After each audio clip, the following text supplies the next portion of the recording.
¿Qué tal? ¿Cómo están ustedes? Bienvenidos a una nueva edición de Sin Mordaza. Hoy tenemos un programa con varios invitados, así que no tenemos mucho tiempo para esta introducción, pero sí hay dos ejes centrales de las cosas que han pasado en las últimas horas. Naturalmente, el primero es el acuerdo que la provincia de Santa Fe ha hecho con la Nación por el pago de la deuda histórica, porque a Santa Fe le descontaban dinero cuando no tenían que descontarle. Y ahora hay que devolverle la plata. Eso es lo que dijo la Corte. En su momento, la Corte Nacional dijo: le están descontando mal a Santa Fe, devuélvanle la plata. Bueno, 7 años pasaron para ponerse de acuerdo entre cuánto la Nación tenía que pagarle a Santa Fe. Y eso es lo que estamos viendo ahora, y eso es lo que acordaron. Son 152.000 millones de pesos que van a ser pagados en bonos. Y entonces, que se ajustan por inflación, es decir, no pierden con respecto a la inflación, que era uno de los temas. Similar a la forma que se pagó a San Luis en su momento. Yo recuerdo haber hablado en algún momento con el ministro Saglione y con Miguel Lichi, el ex gobernador que falleció. Lichi planteaba que a Santa Fe le podían pagar con viviendas o propiedades de la Nación en la provincia de Santa Fe, con bonos, como sea quería cobrar. Bueno, ahora se paga íntegramente en bonos, tal cual se hizo un acuerdo con la provincia de San Luis. Y esto, hay gente que está en contra, hay gente que está a favor, la gente del gobierno lo ha celebrado como una victoria. También hay que decir que estaban todos los partidos políticos detrás de este reclamo que inició Obey en su momento, que después Wiener llevó a la justicia, a la Corte. En su momento se hizo una audiencia pública donde fueron todos los dirigentes políticos de todos los partidos políticos, los ex gobernadores, todos acompañando a Wiener. Nosotros también con Carlos fuimos parte de esa audiencia y lo contamos en varias ocasiones, pero no lo voy a hacer ahora. ¿Por qué menciono esto? Porque indudablemente que se ha convertido en el tema de la semana, a tal punto que hay muchos en la oposición que dicen ¿por qué no pasaron esto por la legislatura? Hubo una foto de las últimas horas en la capital de la provincia donde la mayoría de los partidos políticos, el radicalismo, el PRO, el socialismo, todos juntos ahí diciendo no estamos de acuerdo, que pase por la legislatura, no es el mejor acuerdo. En el gobierno lo ven con una lectura totalmente diferente. En el medio se dio a conocer en las últimas horas un informe de la balanza comercial, la diferencia entre lo que se exporta y lo que se importa por cada provincia. ¿Sabe cuál es la provincia que mayor superávit tiene de todo el país? Santa Fe. El doble de superávit que Córdoba.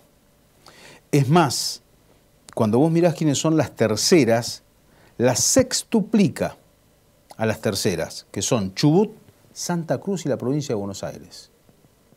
Es decir, que cuando uno mira en los números macros, en este caso de la balanza comercial, la diferencia entre lo que exporta Santa Fe y lo que importa, la verdad es que Santa Fe está muy por arriba, 12.100 millones de dólares de superávit el año pasado. Números que sorprenden a todo el país y también a Santa Fe, a los propios, ¿no? Pero bueno, vamos a hacer un breve intermedio. Cuando volvamos, va a estar sentado con nosotros el secretario de Justicia, Gabriel Somaglia, para hablar específicamente de este acuerdo entre Nación y la provincia de Santa Fe. Después estará Gabriel Real, el diputado provincial del PDP, y estará Rubén Justiniani y Agustina Donet de Igualdad y Participación para cerrar el programa. Así que tenemos un programa bastante variado y con muchos invitados. Comenzamos ya después de este breve intermedio con los invitados. Arranca el día para los locales, que son locales. Los locales, locales. Son esos que nacieron en tu localidad y donde te conocen por ser local. A todos los locales nos gusta ir a esos locales locales. Por eso tu banco local te da beneficios en más de 1.000 locales locales. Y cuando vas con tu tarjeta del banco local a un local local, ahí jugás de local.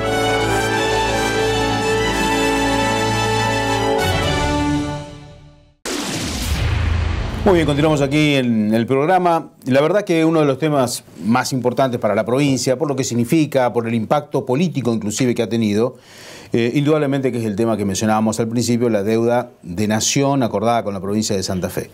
Y antes de hacerse ese anuncio del gobernador y el ministro de Economía de la Nación, una reunión con los partidos o los que tienen representación parlamentaria en la legislatura provincial, los jefes de bloque, donde estuvo el fiscal de Estado y el secretario de Justicia, que está con nosotros ahora. Doctor Gabriel Somaglia, bienvenido al programa, gracias por estar con nosotros. No, un gusto estar acá contigo. A ver, la verdad es que esto es ponerle fin a un tema que la provincia de Santa Fe viene debatiendo hace mucho tiempo, y había mucha incertidumbre en cuanto a los términos, ¿no? Hay gente que incluso aún sin conocer la letra chica ya opinó y ya se habla mucho acerca de cómo se va a pagar, cuáles son algunas de las características. ¿Cuál es el primer análisis y el balance que se hace de ese encuentro donde lamentablemente la oposición solamente creo que una legisladora hubo? Sí, en el encuentro que tuvimos ayer, donde el gobierno había invitado a todos los jefes de bloques de la legislatura, solamente asistieron los vinculados al Partido Justicialista y una legisladora del bloque de Giustiniani. Sí. Bueno, allí se le pudo expresar en primer lugar la satisfacción que implicaba para el Poder Ejecutivo poder cerrar una página de la historia de Santa Fe, que la iniciara Jorge Obey, que la continuara Hermes Wiener, y que bueno, se dan las circunstancias de que la conformación de este gobierno de Omar Perotti le toca cerrar esta causa porque en su momento, allá en el año 2015, la Corte había fallado en favor de la provincia de Santa Fe y había ordenado que se liquidara el quantum de la deuda. Allí hubo una discusión que llevó prácticamente hasta diciembre del año pasado, donde la Corte aceptó un número final y ese número final la Corte dispuso que se ejecute por ese importe en la forma, en los plazos y en el modo que conviniera la nación con la provincia. Es decir, la Corte hizo lugar al planteo de la provincia que le reembolse a la nación lo que había detraído injustamente por la coparticipación vinculada a ANSES, y lo que no ordena el pago en dinero en efectivo, ni en una sola cuota, ni en 6. Pónganse de acuerdo, tal cual, como claro, hizo con la provincia de San Luis. Claro, ese es el antecedente más cercano que tenemos. O sea, la Corte dice, la Nación, devuélvanle la plata a Santa Fe que le descontaron mal. Bien. Pónganse de acuerdo cómo se la van a devolver, y el antecedente próximo es San Luis. Así es. Así es. El primer punto, la Corte dijo, la provincia de Santa Fe tiene razón. Sí. Una vez que dispuso esa declaración, hay que determinarse cuánto era el monto de la deuda. Esa determinación llevó casi 7 años, se concluye en diciembre del año pasado y dice la Corte, este es el número, hay acuerdo, este es el número definitivo. Ahora, como la Santa Fe tiene razón, siéntese nación y provincia y acuerden de qué forma cumplen con esta disposición judicial en la forma y en el modo y en el plazo que ustedes lo quieran hacer. Durante estos últimos 120 días, durante el primer semestre de este año, los equipos técnicos del ministro Agosto, junto con el gobernador, vinculados con el Ministerio de Economía de la Nación, acordaron la forma, el modo y los términos del plazo. Muy bien. A raíz de eso se llega al convenio que se hizo en el día de ayer, y lo que quería especificar, por sobre todas las cosas, que se había generado algún ruido en relación a ello, esto es un crédito judicial de la provincia de Santa Fe. Esto se da en un marco de un contexto judicial. No es un crédito que la provincia fue, le reclamó a la nación y empezaron a discutirlo sin ningún ámbito de contención legal. Al contrario, acá había una sentencia judicial que ordenaba a la nación pagar y ese pago debía acordarse el modo, pero siempre dentro de las reglas y procesos que marcaba la Corte Nacional. Hay una ley en la provincia que dice que todo juicio, cualquiera sea su naturaleza o envergadura, el fiscal de Estado tiene la potestad y la facultad para cerrar un tipo de acuerdos, y en el caso que la provincia llegase a hacer una concesión, autorizar una quita o quisiera concederle algo a quien es el deudor, el gobernador tiene que dictar un decreto para eso. En ningún lugar, ni siquiera en la Constitución provincial, como hay algunos que así lo argumentan, tiene la obligación de pasar este acuerdo por la legislatura. Ajá. Por eso que ayer queríamos, en la línea que nos toca estar del gobierno posicionado, el fiscal de Estado y yo, era explicarle a los legisladores, a los jefes de bloques, sobre esta situación. Y después, seguramente una vez, porque ¿cómo concluye esto?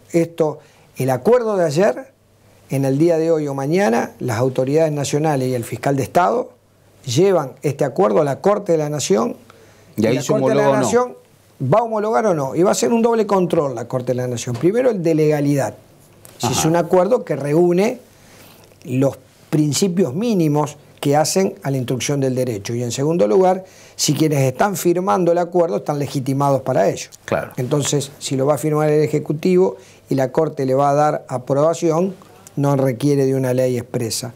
Y finalmente, verifica lo que se llama la congruencia del acuerdo, es decir, si ese acuerdo se ajusta al fallo que dictó la Corte.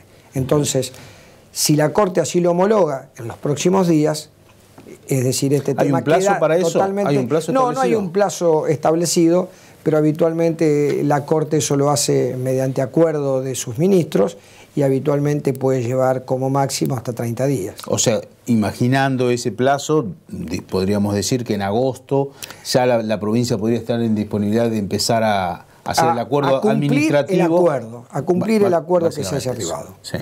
Ajá.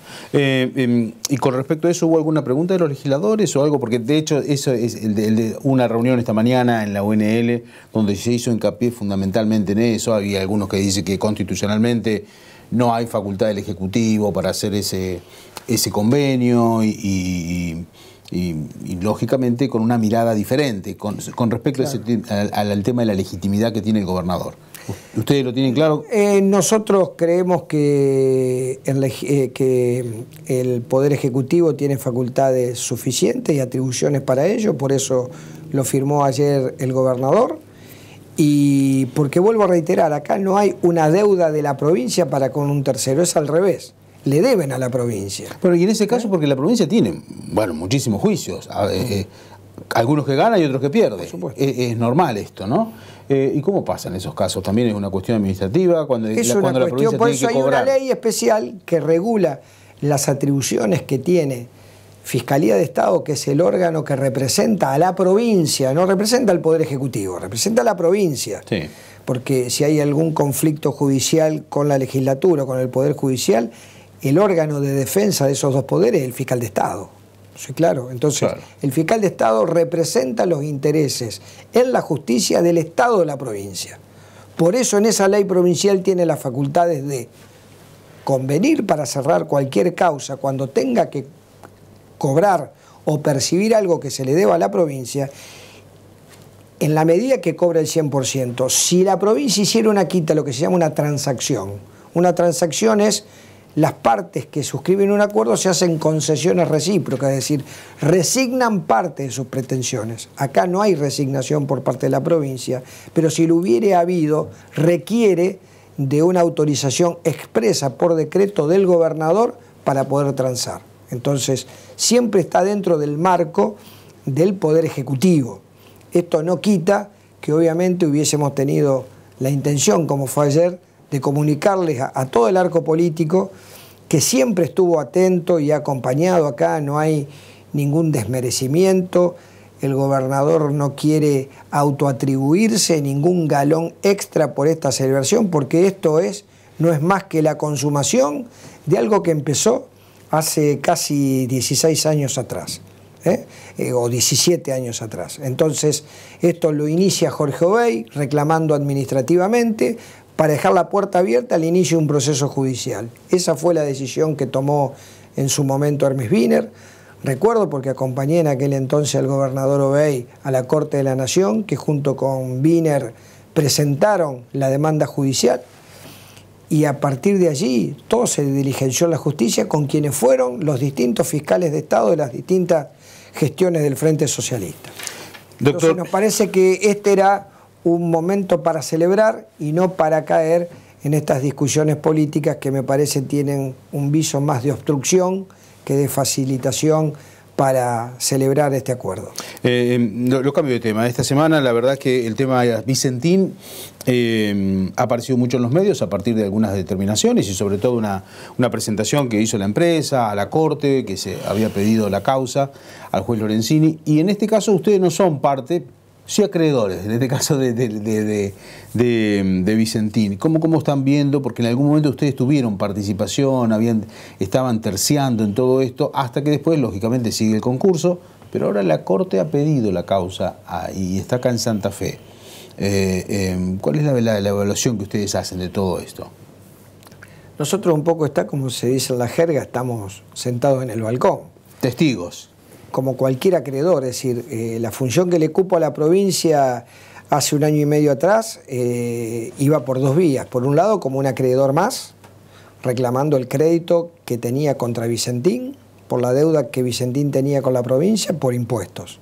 Y por otro lado, cuando veíamos que esta empresa estaba en serio riesgo de su subsistencia, se intentó gestar o gerenciar un aportamiento de capital en un fideicomiso mediante capitales mixtos que el juez en su momento no lo vio procedente. Por lo tanto, hicimos un paso al costado, fuimos respetuosos de las instituciones y se llega a una instancia del proceso donde hoy la empresa está en condiciones de hacer una propuesta a los acreedores para ver si los acreedores la aceptan o no.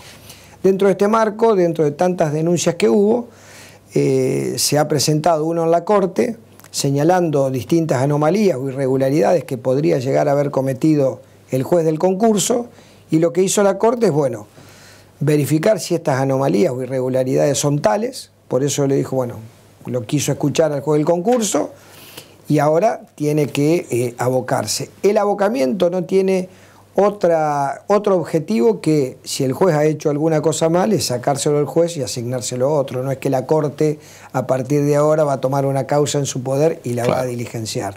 No es el órgano judicial para ello, sino que hará una evaluación de el regular desempeño de la causa en materia si los actos se hicieron de acuerdo a lo que marca la ley de concursos y quiebra. O sea que hasta ahí ustedes, digamos, no tienen ningún tipo de participación, solamente como espectadores. Espectadores, pero siempre con el deseo de que esta empresa pueda continuar trabajando, porque aquí confluyen 3 intereses muy marcados. Uno, el interés público, no solamente del Estado de la provincia, sino de la nación misma, que tiene mucho por cobrar, de su Banco Nación y de créditos impositivos también.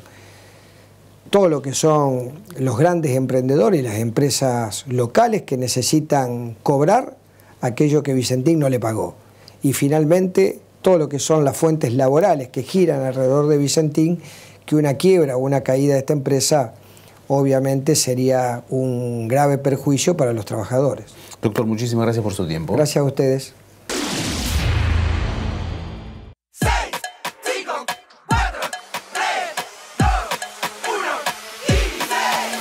Son solo 6 pasitos, Kini 6.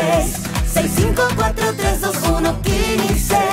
Son solo 6 pasitos. A la suerte hay que ayudarla. Con el Kini estás a 6 pasos de tus sueños. ¿Qué esperás para cumplirlos?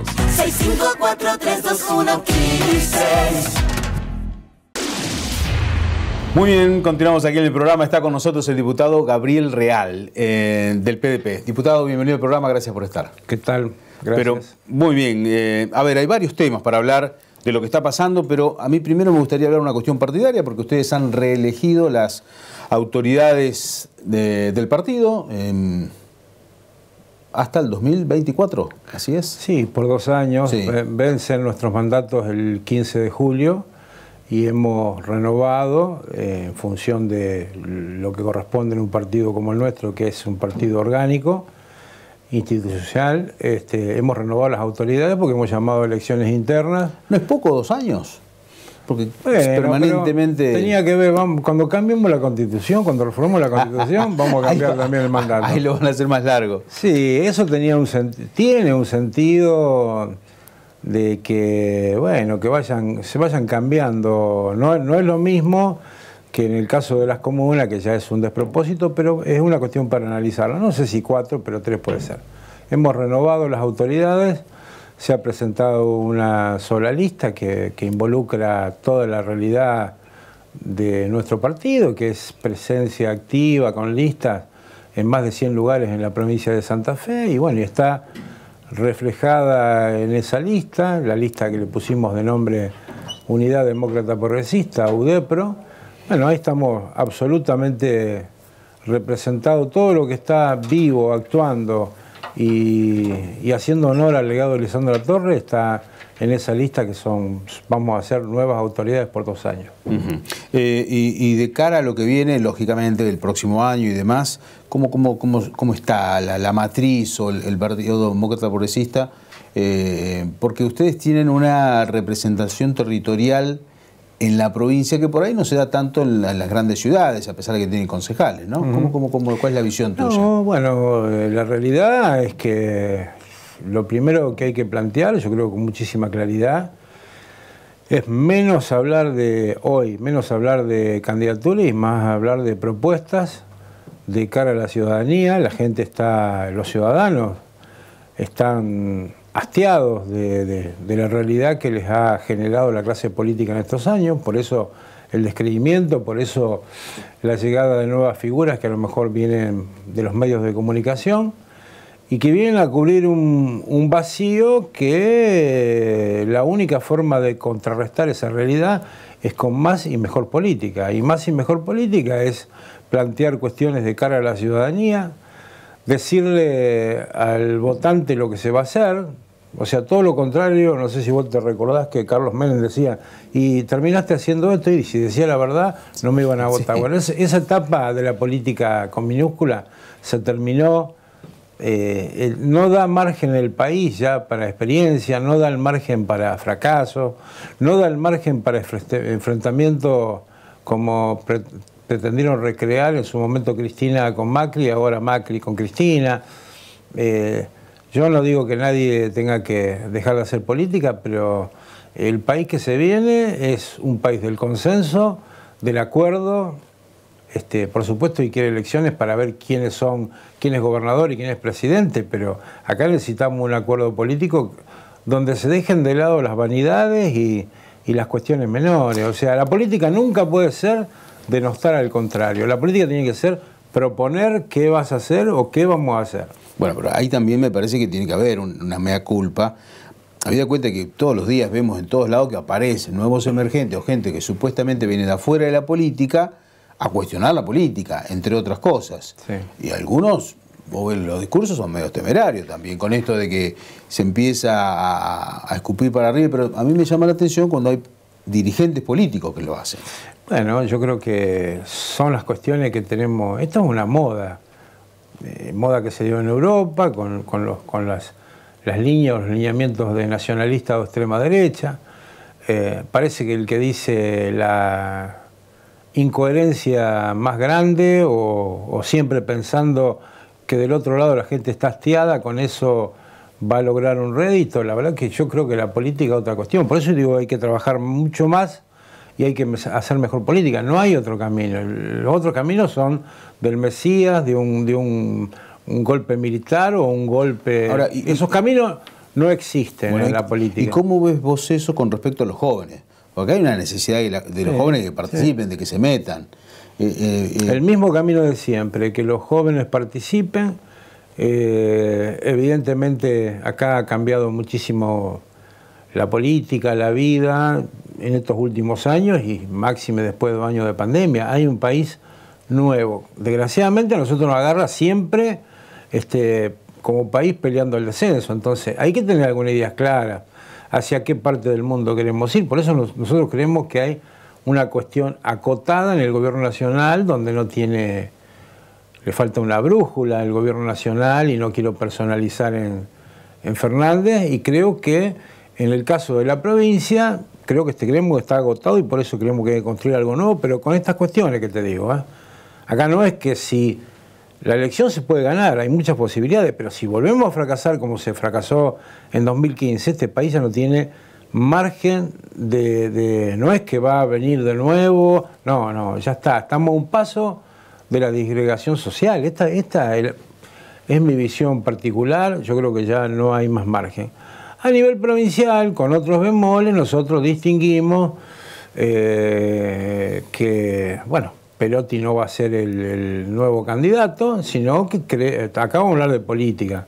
Nosotros creemos que el Frente Progresista, con sus errores, como por ejemplo el tema de la inseguridad, que es una cuestión que tiene que estar anotada en el DEBE, tuvo definitivamente políticas de Estado en las cuestiones que creemos que son primordiales, la cuestión de la educación, la cuestión de lo que significa el respeto a las realidades locales, en materia de salud. ¿Quién lo puede distinguir? Bueno, por eso creemos que hay que potenciar todas las cuestiones positivas del Frente Progresista con una cuestión superadora, tomar lo bueno que pueda aportar esta ola nueva, que llamémosle Cambiemos, Juntos para el Cambio, como sea, pero todo eso se tiene que mixturar en una propuesta que para mí tiene que ser santafesina.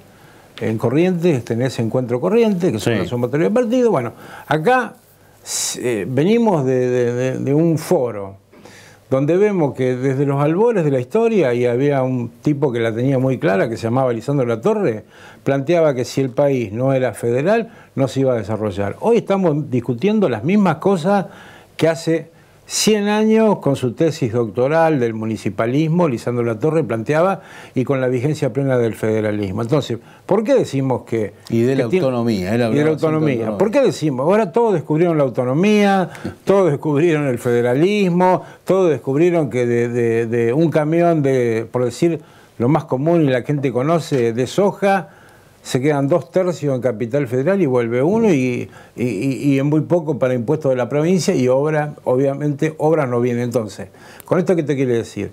Tiene un correlato político, económico, de por qué nosotros no podemos construir algo que venga desde Capital Federal.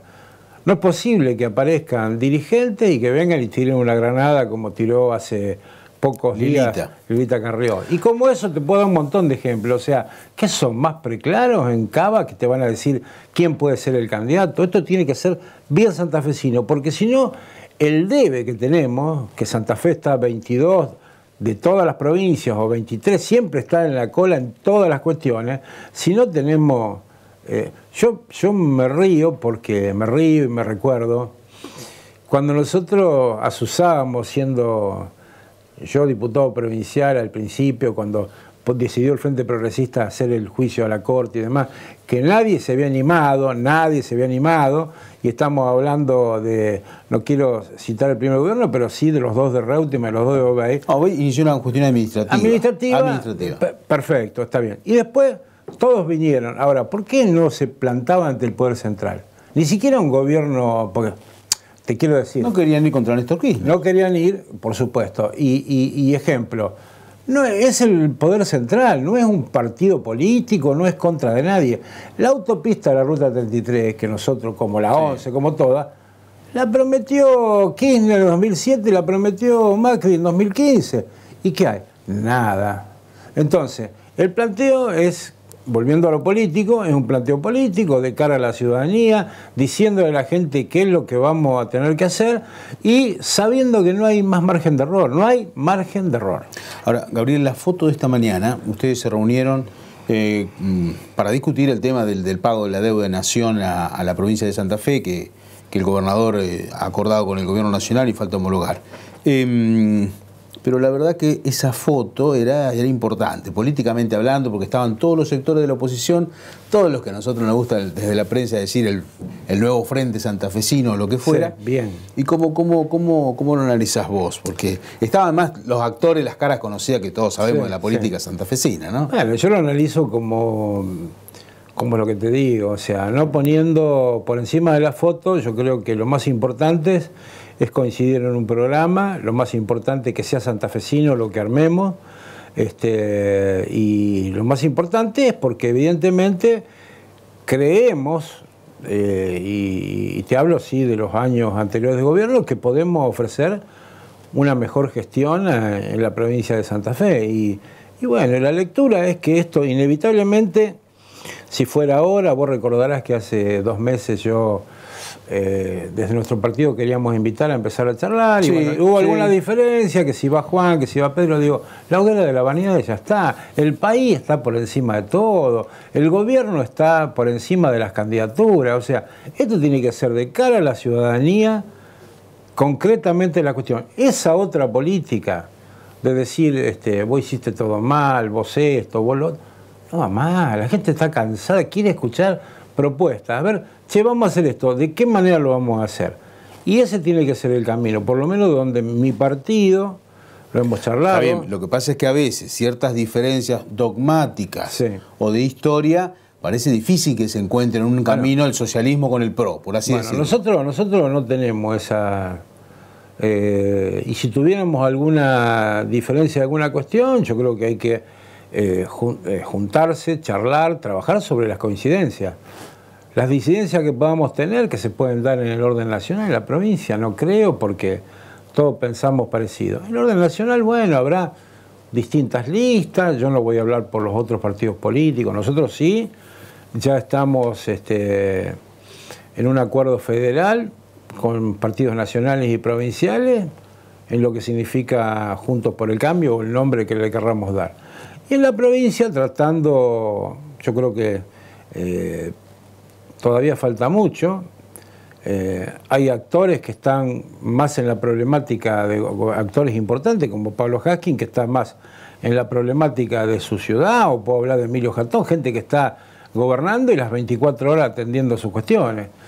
Hay que empezar a hablar sobre el programa y después me imagino que tendrá que haber un acuerdo programático, preelectoral y un acuerdo electoral postelecciones. En el caso de ganar la provincia, ver cuál va a ser la participación que van a tener cada uno de todos los partidos, porque acá todos los partidos son necesarios. Yo, por ejemplo, a Rodríguez Larreta hicimos un conversatorio a principios del año pasado, y lo primero que le dije, miren, le digo, 2 o 3 definiciones de mi partido. Teníamos 300 dirigentes escuchando su experiencia de gobierno. Le digo, quiero ser claro, nosotros somos paladar negro en la política. En 2015 apoyamos porque creímos que había un ciclo terminado lo de Macri, pero rápidamente no nos quedamos avalando lo que fue un gobierno que terminó como todos sabemos que terminó, que los argentinos sabemos cómo terminó.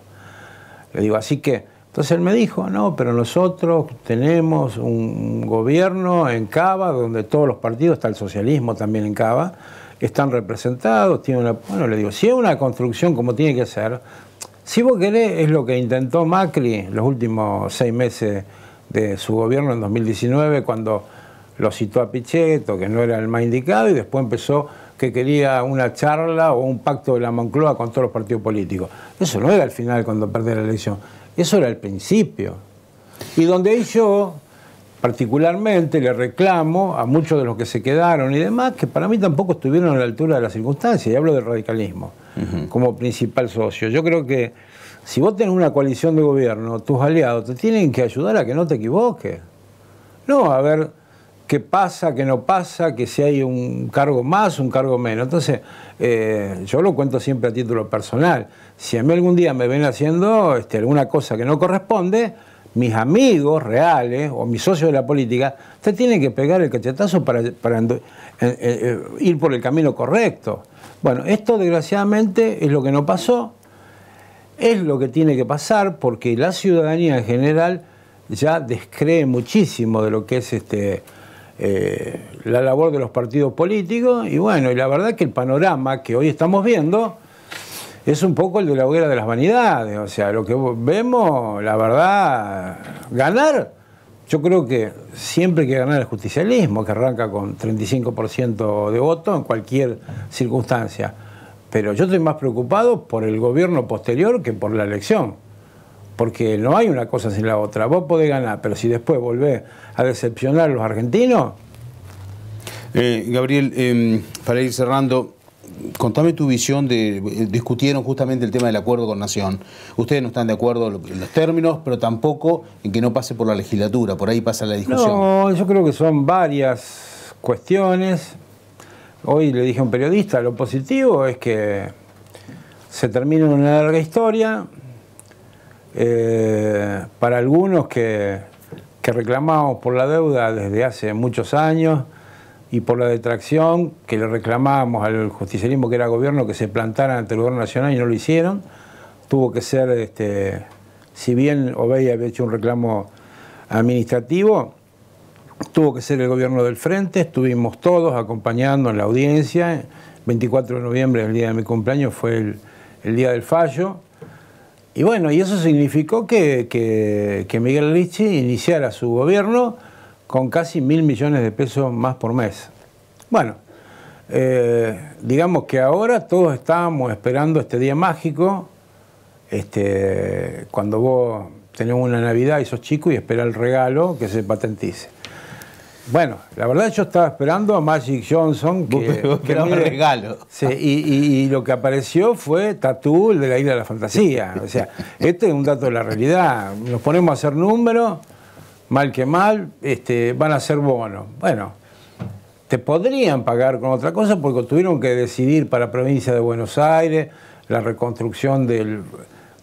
No, pero yo me acuerdo que Lichi decía, nosotros aceptamos propiedades, que nos den bonos. Pero recordá que nosotros fuimos gobierno, por un lado nos hicimos cargo del costo, los 200 millones de dólares que la nación nos tendría que pagar de la autovía de la 19. Bueno, por un lado. Y fuimos creyentes y recordá que hace 3 años, cuando Miguel decía eso, no era la realidad del país que tenemos ahora. Esos bonos podían tener otra evaluación. Bueno, todo eso ha sido un degradé. Los 150.000 millones, cuando vos ves a la cotización, van a ser muchos menos. Yo no quiero hacer cifras porque para eso están los economistas. Después, la discusión de esto lleva el cobro de esta deuda, que vamos a sacar la cuenta cuánto les corresponde, porque esto es coparticipable, sí. El municipio y comuna. Estaba hablando recién con Pablo Haskin y a ellos le correspondería en la ciudad de Rosario 6.000 millones y seguramente cerca de 3.000 le va a corresponder a la ciudad de Santa Fe. Y así con todos los municipios y comunas. Eso es positivo. Bueno, firmamos o nos obligaron, o no sé, porque todavía es todo muy fresco, en definitiva, nos van a pagar en bonos y nosotros nos obligamos a pagar cash, dinero, el 9,2% que es relativo a la FIP. Entonces, algo que por una sentencia no lo teníamos que pagar, ahora lo vamos a tener que pagar. Y yo la cuenta que hice, que me puedo equivocar, si nos pagaran un 10% por año en estos bonos, es que más o menos vamos a cobrar 15 a 20 mil millones de pesos por mes en bonos, y vamos a tener que desembolsar 7, 8 mil millones cash. O sea que cobramos con papeles y vamos a tener que pagar. Por eso no estoy. Yo le decía, estaba Ángel Ciara, que cerró los expositores, que fueron muy buenos, y él me decía, me engañó porque me dice, ¿y ahora qué digo yo? Porque realmente las 4 exposiciones anteriores habían sido muy buenas. Y bueno, terminá con que esto es un negocio chino. Y no, me había engañado porque él tenía todo, hizo un discurso brillante. Y bueno, y eso es evolución política, o sea, es económica y es política. Yo tenía otras perspectivas. Se cierra un ciclo, esto nos puede posibilitar a que con mucha enjundia todos los representantes de Santa Fe, todos, peronistas incluidos, empecemos a luchar para tener una verdadera ley de coparticipación y que no seamos siempre los últimos orejones del tarro. Somos los últimos orejones del tarro en el reparto de la devolución de dinero, somos los últimos orejones del tarro porque somos los mayores aportantes en materia de soja y todo lo que tiene el dinero que se queda en Capital Federal, y somos los últimos orejones del tarro en el regreso de la obra pública de la Nación. Así que no nos falta nada. Sí, nos falta que ahora vamos a tener que pagar el 9,2% de la coparticipación cash, algo que por sentencia de la Corte no teníamos que hacerlo. Así que no puedo estar muy feliz. Lo único positivo es que se termina esto y empezaremos a discutir otras cuestiones. Gabriel, muchísimas gracias por tu tiempo. Bueno, gracias a vos. Sin Mordaza, periodismo independiente, sin Mordaza, el periódico con mayor penetración en la provincia de Santa Fe. Sin Mordaza, el poder de la gente. Muy bien, continuamos aquí en el programa. Está con nosotros la diputada Agustina Donet y el diputado Rubén Giustiniani. Bienvenidos, gracias por estar con nosotros de Igualdad y Participación. ¿Es Igualdad solo o Igualdad y Participación sigue el nombre compuesto del partido o no? Es Igualdad y Participación, sí. Pero siempre hablamos de igualdad porque resulta mucho más práctico. Está bien, Rubén, bienvenido al programa, gracias, Agustina, también por estar. A ver, hay muchos temas. El primero, naturalmente, tiene que ver con este acuerdo Nación-Provincia, porque además pasaron varias cosas en las últimas horas. La primera, en esa reunión con representantes del Ejecutivo, de la oposición estuvieron solamente ustedes. Y ya es un dato político, porque el resto de los partidos no estaban, hicieron un debate hablando de ese tema en la UNL, en la Facultad de Derecho, y estaban ahí todos los partidos de la oposición, o no todos. Ustedes tampoco estaban.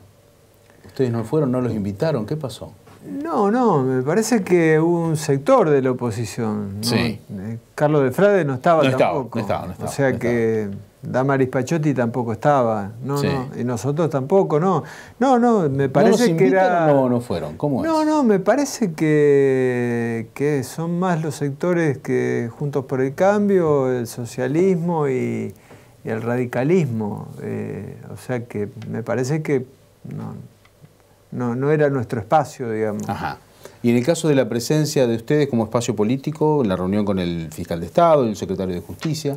Nosotros presentamos la semana pasada en la legislatura un pedido de informes de lo que en los medios estaba diciendo, que el gobierno provincial estaba negociando ya en negociaciones finales con el tema de la deuda de la provincia, que tiene Nación con nuestra provincia. Respecto al tema de la coparticipación. A mí me parece que hay que repetir cosas para informar a la población de lo que estamos hablando.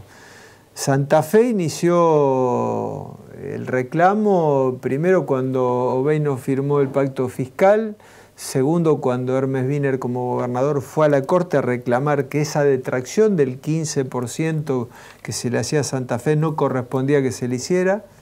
Fuimos a la audiencia pública histórica donde Santa Fe reafirmó sus derechos con el fiscal Jorge Barraguirre, con Hermes Wiener como gobernador, fui yo como senador nacional, sí. Fue el justicialismo. Fueron todos, todos. Sí, toda la provincia. Eso fue una política de Estado que terminó con el histórico fallo en 2015, donde el gobierno de Lifchi, que recién empezó a cobrar la coparticipación de ese 15%, que fueron más de 830 millones de pesos por mes, más de 10.000 millones por año, que hoy sigue cobrando la provincia. Entonces quedó esa deuda para atrás de lo que injustamente nos detraían, que es lo que estamos hoy hablando. Se comprometieron los gobiernos a pagar, el gobierno de Macri le hizo firmar el pacto fiscal a Miguel Lifchi y puso en un artículo que le iba a pagar y el gobierno de Macri no pagó. Y ahora este gobierno está pagando. Nosotros queremos saber las características de ese convenio. Claro. No lo conocemos, no lo hemos visto. Por eso con Agustina la semana pasada se aprobó por unanimidad el proyecto que nosotros presentamos, donde preguntamos las características del convenio, cuál es el monto, de qué manera, si era con bono y si era con bonos, qué características de los bonos y cuál era el plazo de amortización de los mismos. Todavía no hemos visto el convenio, entonces me parece que acá se está hablando sobre base de que no conocemos.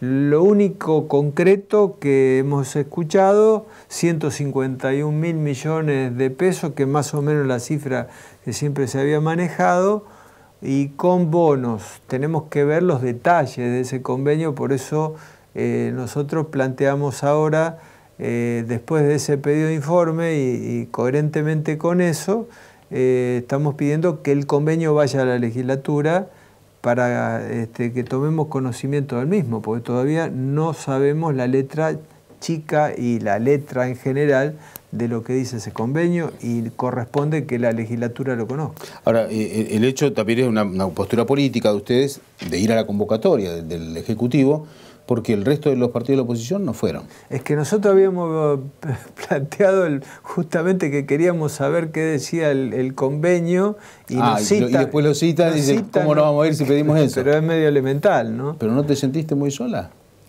No, la verdad que no, porque lo cierto es que nosotros fuimos a buscar información, a tomar conocimiento, como dice Rubén Giustiniani, de qué es lo que por lo menos cuál era la postura del Ejecutivo que se iba a ir a plantear a esa reunión. Lamentablemente no nos fuimos con mayores elementos que los que circulan y los que circulaban hasta ayer mediáticamente, y tiene que ver con continuar con una política de Estado, con que nosotros estamos interesados en conocer, bueno, cuáles son los destinos de esos fondos, de la deuda, y que nos compromete a todo el arco político, lo decía Rubén al principio, una demanda iniciada en su momento en el gobierno de Obey, continuada por Wiener, bueno, que Rubén acompañó como senador nacional en esa histórica audiencia de la Corte, y nosotros tenemos una responsabilidad política también como legisladores de estar al tanto y de entender que ese reparto también de esos fondos sean utilizados fundamentalmente en las necesidades de las y los santafesinos, y es una buena decisión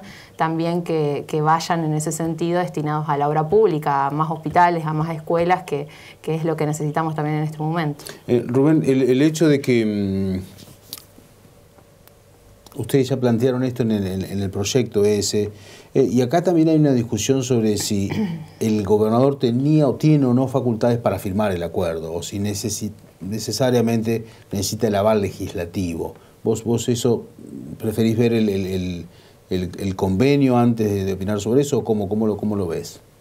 Digo esto porque el debate de esta mañana, ¿no?, que se plantearon otros partidos. Yo creo las dos cosas. ¿Cómo no va a tener el gobernador facultad para firmar un convenio con el gobierno nacional? ¿Y cómo no vamos a tener la legislatura el derecho a opinar y a trabajar sobre el convenio? Las dos cosas, las dos cosas. Por eso queremos que venga el convenio de la legislatura, queremos analizar y vamos a opinar, por supuesto, sobre el convenio. Así que nos parece que las dos cosas son necesarias. Y me meto entonces en la parte política, porque al principio vos mencionaste que no es toda la oposición, son otros espacios, y ¿no hay posibilidades de un frente santafesino con ustedes? Nosotros no tenemos nada que ver con el PRO, con lo que se está formando a nivel nacional. Nosotros no tenemos nada que ver con eso, con un espacio formado. Acá está Cambiemos en la provincia, que ganó la última elección. Nosotros no tenemos nada que ver con Cambiemos. Si se arma con Cambiemos Lo que pasa es que ustedes sí hicieron una alianza con Hapkin, y hoy Hapkin, todo hace suponer que está dentro de ese espacio o armando eso. Nosotros no. Ustedes no. Nosotros para nada. Y el hecho de que, ¿cuáles son las posibilidades de que, a ver, hay muchos sectores de izquierda, de Carlos Delfrade, de Ciudad Futura y otros, que en algún momento se dice, bueno, ¿y por qué no se juntan los sectores que tienen otra mirada diferente a este nuevo frente? ¿Hay posibilidad de que eso dé o no? Totalmente, sí, sí. Siempre fue nuestro planteo de hacer en la provincia de Santa Fe, que exista un frente amplio real, con una postura progresista en serio, de izquierda, centro-izquierda, por supuesto. Nosotros siempre vamos a estar partícipes de confluir en esa dirección. Así que, además, en la legislatura está la prueba. O sea, la prueba está en la política concreta que hacemos. Nosotros no podemos decir a la población, nos vamos a poner de acuerdo en un programa. El programa es el testimonio que estamos dando todos los días de nuestra acción política, lo que hacemos, votamos en la Cámara de Diputados, lo que trabajamos con la gente. Y nosotros, con esta fuerza como el Frente Social y Popular, como Soberanía Popular de Carlos Delfrade, de Ciudad Futura, en la legislatura votamos el 99,9% de los temas siempre juntos. O sea que de hecho sería natural confluir en una misma propuesta política para el 2023. Rubén, pero con todo respeto, yo te veo a vos, pero yo no puedo olvidarme de quién sos ni quién fuiste. Vos fuiste el presidente del Partido Socialista. 20 años. Bueno, con nada menos que eso. Sí. Hay mucha historia detrás de esto, sí, para la realidad de hoy. Entonces, nunca hizo alianza con la derecha el Partido Socialista. Esa es la mejor definición. Siempre fueron, digamos, coherentes dogmáticamente por ese tema, por ese lado. No dogmáticamente, prácticamente también. Prácticamente también. Dogmática y prácticamente. Porque no tenemos prácticamente ninguna posibilidad de confluir con Macri, que fue una catástrofe para la República Argentina. Y por lo tanto no podemos decir, a ver si nos ponemos de acuerdo en un programa con Macri. Sería imposible, ya sabemos. O sería engañar a la gente, que nos vamos a poner de acuerdo en 10 puntos con la fuerza política que encabeza Mauricio Macri. Bueno, y entonces, a ver, porque vos has recorrido la provincia de costado a costado, de sur a norte, con la bandera del socialismo, lógicamente, ¿no? Y el Frente Progresista también. Y la gente te identifica, sí, más allá que creo que la mayoría tiene claro el espacio político que ocupás hoy. Y entonces uno ya no quisiera preguntarte por los otros socialistas, si son auténticos o no auténticos, pero hay muchos dirigentes que aparentemente ya están decididos a formar este frente con Juntos por el Cambio. ¿Cuál es tu lectura? ¿O sería volver al pasado, digamos? No, mi lectura es que no es casual que yo hoy no forme parte de la conducción orgánica del Partido Socialista y que del año 2011 nosotros tomamos un camino que es igualdad. Eso precisamente por disidencia específica de la línea política del Partido Socialista. O sea que a mí no me extraña que haya dirigentes hoy del Partido Socialista que planteen confluir con el PRO. No me extraña. Agustín, ¿y vos cómo lo ves con respecto de... Vos sos más joven. Nosotros ya tenemos unos años más, pero necesariamente la juventud que en algún momento participaba tanto, hoy la influencia, las redes sociales, los cambios en las costumbres influyen y ¿tienen ganas de participar los jóvenes? ¿Vos notás eso o no? ¿O hay mucha apatía? No, sí, yo creo que la juventud siempre ha tenido una participación política muy activa en nuestro país. No solamente con los temas que hacen a la agenda joven, sino también con problemáticas y con reclamos que se han mostrado en las calles, en movilizaciones, y que siempre la juventud ha acompañado. Y digo, el movimiento estudiantil con una gran historia, ¿no? Y recorrido en nuestro país, acompañando los reclamos docentes, los reclamos de los jubilados, de los trabajadores. No, yo creo que hay una... Sí entiendo que que la juventud, digamos, no es ajena a los tiempos que vive hoy la sociedad y que tienen que ver con el descrédito de la política, con una política que no ha resuelto los principales temas de la gente, la pobreza, el desempleo, la inseguridad hoy, la inflación, y que hay que hacerse cargo también de eso. Pero la juventud, lejos de ser apática, me parece que muestra también una actitud activa y proactiva. Yo la verdad es que no comparto esa mirada de algunos medios de comunicación, fundamentalmente nacionales, que muestran una juventud derechizada. Es cierto que hay mucha disconformidad, pero me parece que también hay muchísimos jóvenes, y Igualdad es una muestra de eso, de una juventud activa y participativa que también quiere cambiar la realidad en la que vivimos hoy. Bueno, pero en el medio de eso, ¿hay un mea culpa de la política, Rubén? Porque, qué sé yo, por la situación que se vive a nivel nacional, pero en la provincia también, de repente aparecen, no sé si mesiánicos, lo que sea, llamarle nombre y apellido Milei, entre ellos, que vienen supuestamente de afuera, que ingresan a la política, que cuestionan la política. ¿Cómo lo ves vos? Vos tenés una vida en la política. Sí, que es la sociedad la que está cuestionando la política. Solamente quien viva dentro de un frasco puede no darse cuenta de esto. Porque la política, los gobiernos, desde el año 1983 hasta la fecha, o no pudieron, o no supieron, o no quisieron mejorar las condiciones de vida de la gente. Y existe una absoluta responsabilidad en haber pasado del 7% de pobreza a lo que hoy significa casi el 40% de pobreza, sobre todo en los niveles de la adolescencia y de los niños. Ahora, ¿esto se arregla con menos política? No, con más política, con mejor política, con mejor política. por supuesto, y por eso tenemos la democracia y la gente tiene una herramienta fundamental que es el voto y que es la participación para poder mejorar la política, con mejor política. Y por eso los partidos, si quieren salir de esta crisis de representatividad que tienen ante la sociedad, tienen que abrir puertas y ventanas y producir un cambio de la política. Lo estamos viendo en Chile. Chile produjo una explosión de participación de la juventud en la calle, de sectores de izquierda, progresistas, que lograron llegar al gobierno desde movimientos sociales, y los partidos tradicionales salieron terceros y cuartos, los que eran gobierno.